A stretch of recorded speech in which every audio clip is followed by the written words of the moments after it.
Migao mar arita e piny mar Amerika dhi mbele kod riembo kendo duoko jopiny mopogore opogore mawuok e pinje mamoko e pinjegi kokalo e chenro mar jatend piny Donald Trump.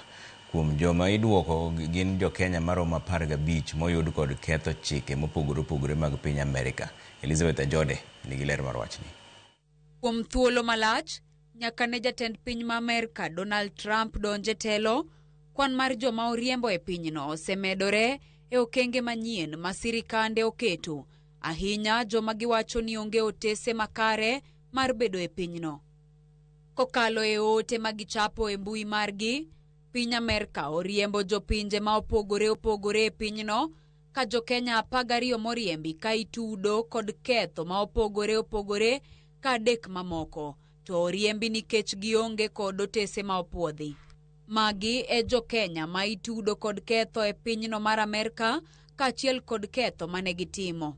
Bethuel Gathu mawuok Chochila mayudore California itudo kod ketho mar kuo.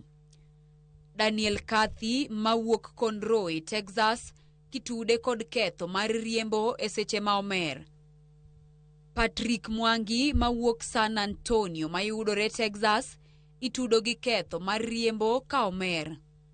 Alfredo Biero mawuok Colorado Springs mayudore Colorado mitudo gi ketho mar riembo komer bende kod rocho ratich oganda.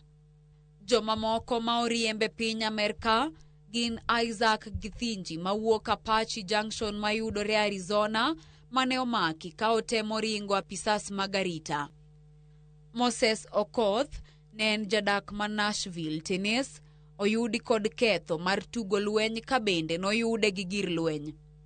Clement Mulovi mane odak Houston mayudore Texas itudo kod ketho mar kuo. Mohamed Chekchekani ma odak San Pedro, California ni kod ketho mar ndhiyo nyathi kaachiel kod tude gi riwruok manyayo mibadhi. Mofat Murithi modak Seguin, Texas omaki bang' yude kod yedhe mamero ji. Bende Naserian Montet majadak ma Spanish Fork mayudore Utah ni kod ketho mar rocho chike doho kaachiel kod rocho ratich ji.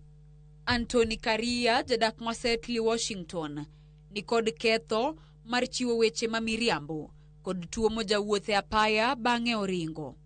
Francis Mungai jadak ma Burlington, Massachusetts ni kod ketho bang' juke kod mwandu mokwal. Ripot mar piny Amerika nyiso ni jo Kenya 1,282 modak kuno e tok chik iget riembo oko mar pinyno. Elizabeth Ajode, Ramogi TV.